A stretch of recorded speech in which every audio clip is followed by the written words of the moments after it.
여러분, 학교 이름이 혹시 공부하는 학교, 뭐 이런 여의도 공부하는 학교 뭐 이렇게 들어보셨습니까? 스포츠 구단이 운동하는 구단 뭐 이러는 거예요. 가수가 노래하는 가수 뭐 이렇게 말하는 거 없잖아요. 같은 말을 왜 반복합니까? 그런데 교회를 보면은 복음교회, 혹시 이 교회 또 좀 어떻게 생각할지 모르시겠지만 사랑교회, 선교교회, 왜 같은 이 단어를 반복할까? 이거 오늘 교회의 문제가 아닐까 생각해 봅니다. 왜냐하면 복음은 교회의 본질입니다. 사랑, 선교, 이건 다 교회의 본질이에요. 오늘 이 구원방주의 사명을 감당해야 될 교회가 건물만 화려하게 짓고 자기들끼리만 담 쌓고 교제하니라고 구조선이 유람선으로 변질됐다는 것입니다. 누가복음 19장 10절에 보면 우리 주님께서 왜 이 땅에 오셔야 됐는지를 분명하게 말씀하십니다. 함께 같이 보실까요? 인자가 온 것은 잃어버린 자를 찾아 구원하려 함이니라. 자, 예수님께서 이렇게 이 땅에 오신 목적을 한 단어로 우리가 뭐라고 말할까요? 전도입니다. 교회는 주님께서 머리가 되셔서 그 뜻을 펼치시기 위하여 직접 세우신 주님의 몸입니다. 주님의 몸을 통해 이 땅에서 이루고자 하시는 일이 바로 잃어버린 영혼을 구원하는 전도라는 거예요. 자, 여기서 제가 질문을 하나 드릴 텐데요. 여러분, 우리 국내에서 그 이주민들, 외국인들 사역하는 건 전도일까요? 선교일까요? 네? 이건 선교입니다. 그러면 우리가 외국에 가가지고 거기서 우리 동포들, 한국 사람들을 만나서 사역하는 거는 전도일까요? 선교일까요? 네, 그건 전도죠. 자, 전도는 동일한 문화권에서, 언어권에서 사역이 전도고, 선교는 타 문화권, 다른 언어권에서 전하는 것, 복음을 전하는 것, 이것이 선교입니다. 똑같은데 동일 문화권이냐, 타 문화냐, 이걸 구분하셔야 돼요. 간혹 이 사꾼 선교사들이 외국에서 한국 사람을 대상으로 사역하면서 선교한답시고 후원금만 모집하러 다니는 사람들이 있어요. 그래서 아무데나 선교를 갖다 붙이면 안 되는 겁니다. 원래 뜻에 맞게 잘 사용하시고 여러분들도 잘 분별하셔야 돼요. 사랑하는 성도 여러분, 부활하신 주님께서 갈릴리에 나타나셔서 제자들에게 주신 말씀이 바로 마태복음 28장 19절의 유명한 말씀입니다. 함께 있습니다. 그러므로 너희는 가서 모든 민족을 제자로 삼아 아버지와 아들과 성령의 이름으로 침례를 베풀고 내가 너희에게 분부한 모든 것을 가르쳐 지키게 하라. 볼지어다 내가 세상 끝날까지 너희와 항상 함께 있으리라 하시니라. 자, 이 말씀을 또 그레이트 커미션, 지상 대명령이라고 우리가 부르고 있습니다. 또 우리 주님께서 마지막으로 승천하시면서 하신 말씀이 있죠. 그게 바로 오늘 우리가 함께 읽은 본문 사도행전 1장 8절 같이 읽겠습니다. 오직 성령이 너희에게 마시면 너희가 권능을 받고 예루살렘과 온 유대와 사마리아와 땅끝까지 이르러 내 증인이 되리라 하시니라. 그렇습니다. 주님께서 부활하시고 40일 후에 승천하시면서 하신 말씀이 내 증인이 되리라 그랬어요. 네. 사랑하는 성도 여러분, 성령이 임한 결과가 무엇일까요? 오직 성령이 너희에게 임하시면 너희가 축복받고 부자가 되고 건강하고, 이거는 부수적으로 따라오는 것입니다. 네. 오늘 성경은 우리가 성령을 받으면 먼저 증인이 된다, 그렇게 말씀하고 있어요. 여기 증인이 법적인 용어인데요, 재판정에서의 증인은 책임이 있습니다. 묵비권을 행사하면 안 돼요. 거짓말하면 위증죄로 처벌받습니다. 증인은 반드시 사실을 말해야 될 책임이 있는 것입니다. 바로 이 증인을 말하고 있어요. 이 증인을 헬라어로 마르투스라고 하는데, 이 마르투스에서 영어의 마더, 순교자라는 단어가 여기서 왔어요. 무슨 말입니까? 증인이라는 것은 순교자의 각오를 가지고 복음을 전하는 사람이 증인이라는 것입니다. 또한 예루살렘과 온 유대와 사마리아와 땅끝까지는 성령이 임하시면 교회로부터 시작된 이 복음이 뻗어나가야 된다는 거예요. 전 세계를 향하여 나가야 된다는 것입니다. 사랑하는 성도 여러분, 성경에 보면 이 복음을 비유하는 몇 가지 예가 나오죠. 빛, 또 소금, 누룩을 예로 들 수 있습니다. 여러 가지가 있겠지만 이것들의 공통점이 뭐죠? 첫 번째는 퍼져나간다는 거예요. 그리고 이들이 퍼져나가서 변화시킨다는 겁니다. 빛은 어둠을 뚫고 나가서 어둠을 밝힙니다. 또 소금은 음식 안에 들어가서 부패를 막습니다. 이 누룩도 음식에 들어가서 발효가 돼서 그 맛을 변화시킵니다. 이처럼 복음은 세상으로 나가 세상을 변화시키는 것입니다. 시켜야 하는 것입니다. 이것이 바로 교회의 사명입니다. 그런데 이 빛과 소금과 누룩의 또 공통점이 뭘까요? 이 자체로만 있으면 의미가 없어요. 밝은 대낮에 초가 무슨 소용이 있겠습니까? 여러분 아무리 좋은 소금, 뭐 주겸이라 할지라도 천념이라 할지라도 소금 통 안에 있으면 의미가 없어요. 누룩도 마찬가지입니다. 장을 담거나 빵을 만들기 위해서 그 안에 들어가서 스며 들어가야지 그대로 있으면 의미가 없다는 것입니다. 마찬가지로 교회도 세상으로 들어가야 되는 거예요. 우리끼리 있으면 안 된다는 것입니다. 사랑하는 성도 여러분, 교회는 본질적으로 세상으로부터 보내심을 받은 것이 교회다.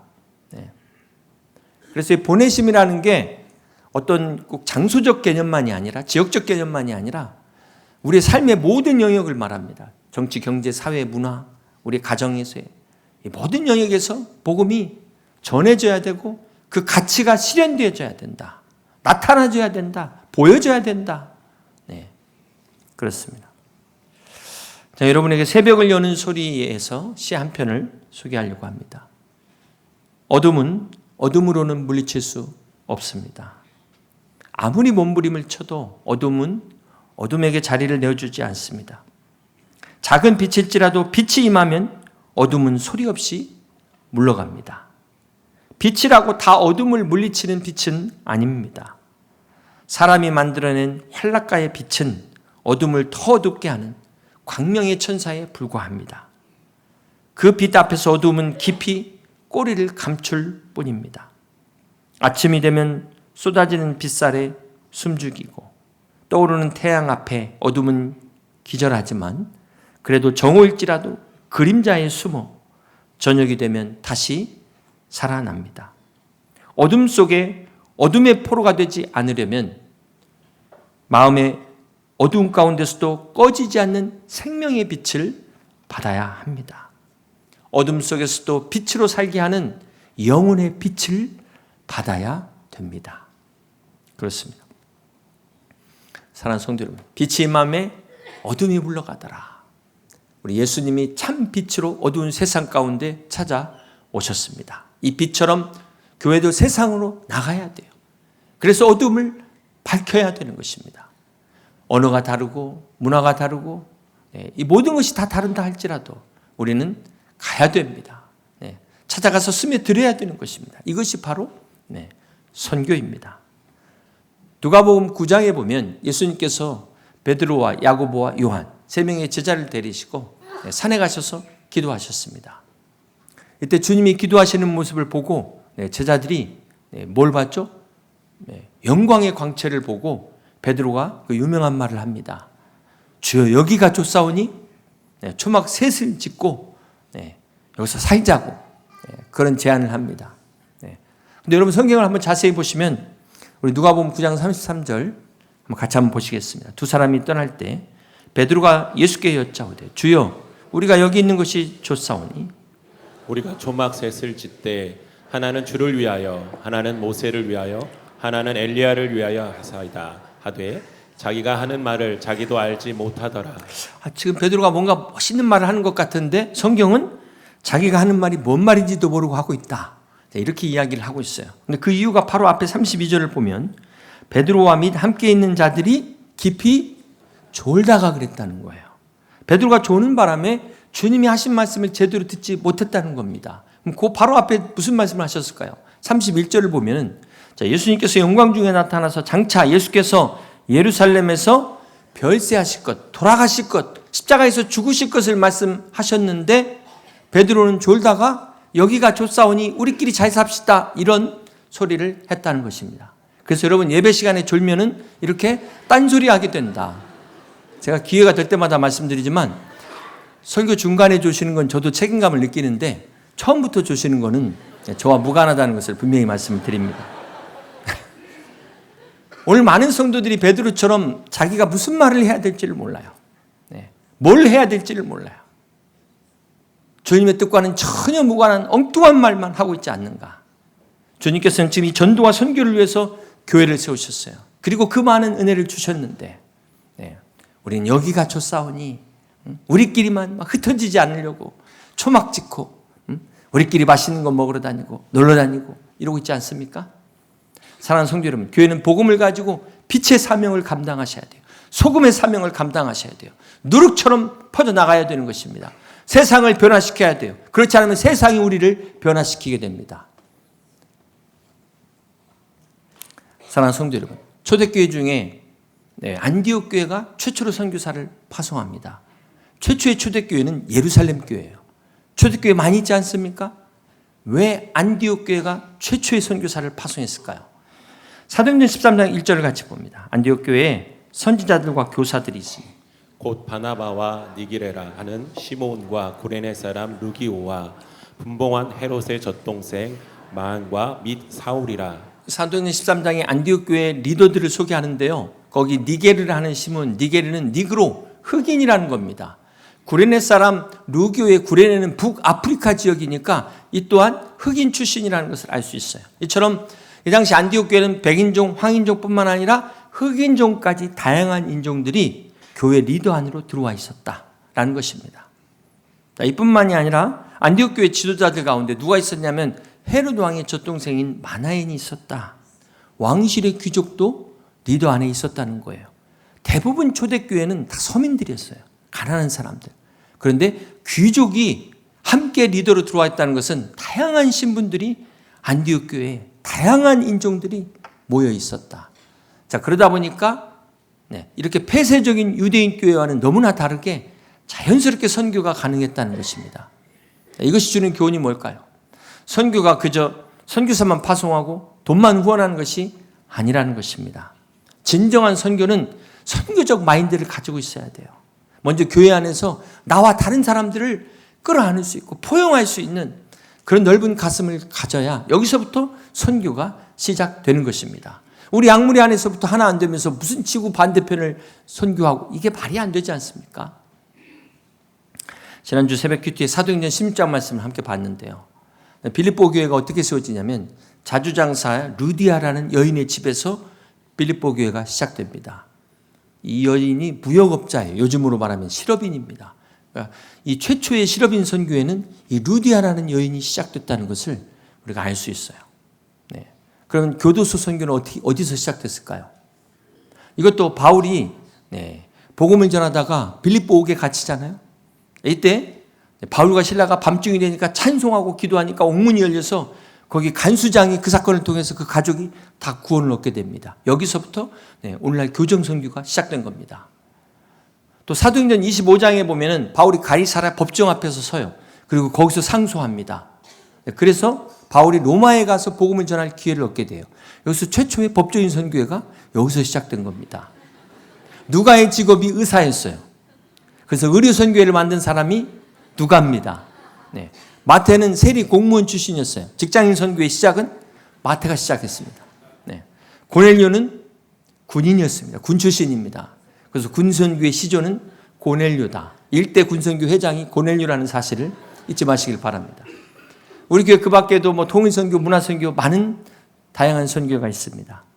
저는 우리 교회가 다양한 직업을 가지신 분들, 또 다양한 배경, 관심, 취미 이런 분들이 함께 예배하고 또 함께 교제만 하지 않고 함께 선교할 수 있는 선교회가 더 많이 생기길 소망합니다. 사랑하는 성도 여러분, 여러분 무엇을 위해 사십니까? 여러분의 삶의 목적이 무엇입니까? 이 전도와 선교는 모든 믿는 자들에게 주신 사명입니다. 하나님께서 이것을 위해서 오늘 우리를 축복하신다는 사실을 잊지 마시기를 바랍니다. 그러므로 우리는 항상 내 주업이 무엇인가, 뭐가 주업이고 뭐가 부업인가를 잊으시면 안 돼요.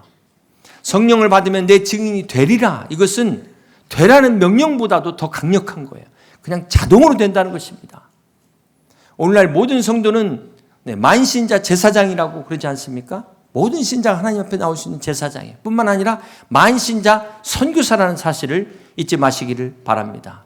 선교라는 건 다름이 아니에요. 세상을 가슴에 품으면 그게 선교사입니다. 누구나 가슴을 세상에 품은 사람은 다 선교사가 될 수 있습니다. 교회도 마찬가지예요. 세상을 품는 교회가 돼야 돼요. 바라기는 오늘 우리가 그리스도 안에서 세상을 품는 우리 여의도 침략의 성도들이 다 되시기를 주님의 이름으로 축복합니다. 사랑하는 성도 여러분, 이 창세기에서 노아가 방주를 지을 때 120년을 지었습니다. 여러분 한번 생각해 보세요. 이 방주를 노아 가족 8명이 그 큰 방주를 어떻게 다 지을 수 있었을까요? 물론 하나님께서 도와주셨지만 노아가 전 재산을 다 들여서 또 자재도 구하고 인부들을 구해서 배를 지었을 것입니다. 어쩌면 노아 시대, 노아 동네에 사는 사람들은 이 방주 때문에 실업 문제가 다 해결됐어요. 실업자가 한 명도 없어요. 가서 일하면 다 돈 받고. 그런데 생각해 보세요. 정작 그 배를 지으면서 일하고 돈 받은 사람들 어떻게 됐어요? 다 홍수로 망했어요. 그러나 노아는 그 배 짓기 위해서 자기 것 다 드렸어요. 네. 희생했습니다. 그 노아는 구원을 받았다는 사실입니다. 무슨 말입니까? 노아가 방주를 말로만 지은 게 아니었어요. 생각으로 지은 게 아닙니다. 노아와 그의 가족이 직접 순종으로 지었어요. 대가를 지불했다는 거예요. 믿음으로 구원받았지만 거기에 대가가 따랐다는 것입니다. 우리 주님께서 마태복음 16장 24절에 누구든지 나를 따라오려거든 그랬어요. 거기 누구든지 그랬습니다. 목회자나 선교사만 말씀한 게 아니라는 거예요. 주님을 따르는 사람은 우리 믿는 여러분들도 포함되는 것입니다. 여러분, 어떻게 주님을 믿고 구원받는 사람이 주님을 따르지 않고 세상을 따를 수 있겠습니까? 자기의 길을 갈 수 있겠습니까? 우리가 구원받은 증거가 있죠? 그 증거가 있습니다. 반드시. 구원의 확신이라고 말합니다. 그런데 이게 때로 이 확신도 흔들릴 때가 있어요. 가장 확실한 확신은 뭘까요? 말씀에 의하면 주님을 따르는가. 여기서 주님을 따른다는 게 꼭 목회자의 길을 가고 선교사의 길을 가는 것을 말하는 것이 아닙니다. 여러분 각자의 삶에서 주님의 뜻을 깨닫고 순종하는 대가를 지불하는 것, 이것도 주님을 따르는 것입니다. 그런데 가짜는 절대로 이 대가를 지불하지 않습니다. 아니, 지불하지 못합니다. 진짜 가짜의 확실한 구분은 여기서 나타나는 것입니다. 사랑하는 성도 여러분, 가정의 주부와 이를 도와주는 그 가사 도우미와의 차이가 뭘까요? 두 사람 똑같이 집안에서 밥하고 설거지하고 청소합니다. 그런데 주부와 도우미의 차이는 뭘까요? 도우미는 딱 정해진 그 시간만 일해요. 그 시간 지나면 알짤없습니다. 그리고 꼭 돈 받아가지고 가게 돼 있어요. 네, 돈 받아야만 일합니다. 네. 자, 목회자가 되고 나서의 변화는 퇴근 시간의 개념이 없어지더라고요. 네. 여러분, 교회에서도 딱 정해진 일만 하고 더 이상 아무것도 없다. 내가 일하면서 뭔가 인정받기를 원하고 대가나 보상을 바란다. 그거는 뭘 말할까요? 내가 교회 주인이 아니라는 겁니다. 그건 내가 증명하는 거예요. 교회의 주인은 절대로 주님의 일을 하면서 대가를 바라지 않습니다. 기꺼이 헌신하는 게 그 사람이 교회의 주인이에요.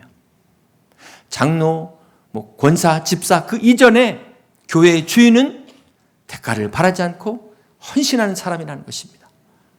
그렇습니다. 사랑하는 성도 여러분, 여러분의 믿음을 위해서 어떤 대가를 지불하셨습니까?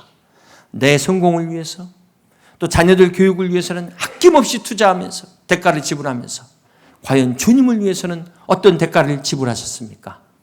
영원히 지옥 형벌을 받을 수밖에 없는 이 운명에서 우리를 구원해 주시고 저 천국에서 영원히 주님과 함께 살게 하신 이 은혜를 우리가 받았다면, 깨달았다면 어떻게 주님이 기뻐하시는 이 일에 우리가 함께하지 않을 수 있겠습니까? 어떻게 내 대가를 지불하지 않을 수 있겠습니까? 사랑하는 성도 여러분, 하나님께서 여러분에게 은혜를 주신 것도 바로 이때를 위함이라. 하나님께서 여러분에게 건강 주시고 축복하신 것도 바로 이때를 위함이라 라는 사실을 잊지 마시기를 바랍니다. 여러분이 공포영화에 보면 우리 한국 공포영화의 특징이 있어요. 귀신이 전부 다 여자입니다. 혹시 우리 한국 영화에서 남자 귀신 보셨습니까? 남자 귀신 못 봤어요. 이 서양에는 이 드라큘라가 남자인데 우리는 유독 전부 여자예요. 흰 도포에 막 머리 촥 들고 나타나가지고, 가끔 이 검은 도포에 나타나는 그건 죽음의 사자지 귀신이 아니에요. 이것은 우리 문화 속에 이 여자들의 한이 그만큼 많다. 여자들이 한이 많아요. 한민족. 그래서 남존여비가 남자가 존재하는 한 여자는 비참했다가 옛날 그 한민족의 역사 아니겠습니까? 그런데 요즘은 남존여비가 남자의 존재는 여자의 비용을 지불하기 위해서다. 이렇게 바뀌어버렸어요. 시대가 이렇게 좋아졌습니다. 이게 어떻게 바뀌었습니까? 이게 누구 때문에 바뀐 겁니까? 그 당시 지도에 조선이라는 나라가 어디 붙어 있는지도 모르는 때 선교사들이 우리나라에 올 수 있었던 것은 하나님의 은혜였습니다. 그러나 한편으로 이 땅에 저런 선교사들이 복음을 증거하기 위하여 어떤 희생을 치러야 했는가? 우리가 이것을 잊지 말아야 될 것입니다. 우리가 6.25만 잊지 말아야 될 것이 아니라 이 땅에서 순교한 선교사들의 은혜를 결코 잊지 말아야 될 것입니다. 이제 말씀을 정리합니다. 여러분, 지금 이스라엘이 믿는 종교는 유대교입니다. 그들은 우리와 같은 지금 구약 성경을 보고 있습니다. 믿고 있습니다. 그런데 이들의 문제가 뭘까요? 유대교는 자기들만의 하나님이에요. 자기 민족을 선택하신 하나님입니다. 그러나 성경은 분명히 모든 민족의 하나님이신 것을 말씀하고 있습니다. 이 하나님의 뜻을 깨닫지 못하고 있는 이스라엘이 저렇게 지금도 어려움 가운데 있다는 것을 우리는 잊지 말아야 될 것입니다. 사랑하는 성도 여러분, 하나님의 자녀는 하나님의 뜻을 분별해야 됩니다. 선교는 선교사만 하는 것이 아닙니다. 우리 교회가 선교사만 보내고 후원비 보내는 것으로 끝나지 않고 성도 한 사람 한 사람이 정말 교회에서만이 아니라 여러분의 가정과 직장과 사회에서 복음의 가치를 실현하고 그리스도를 나타내는 그러한 선교적 삶이 되실 수 있기를 주님의 이름으로 축복합니다. 이렇게 성도 한 사람 한 사람으로 하여금 선교가 아닌 선교적 삶을 살게 하는 교회가 바로 선교적 교회입니다. 저는 우리 교회가 이렇게 하나님을 기쁘시게 하는 선교적 교회가 될 수 있기를 주님의 이름으로 축복합니다. 그러기 위해서는 여러분이 기꺼이 대가를 지불하셔야 돼요. 하나님께서 내가 누구를 보내며 누가 우리를 위하여 갈고 하실 때 주님 내가 여기 있나이다. 나를 보내소서. 그렇게 고백할 수 있는 선교적 삶을 살아가는 여러분 다 되시기를 주님의 이름으로 간절히 축원합니다.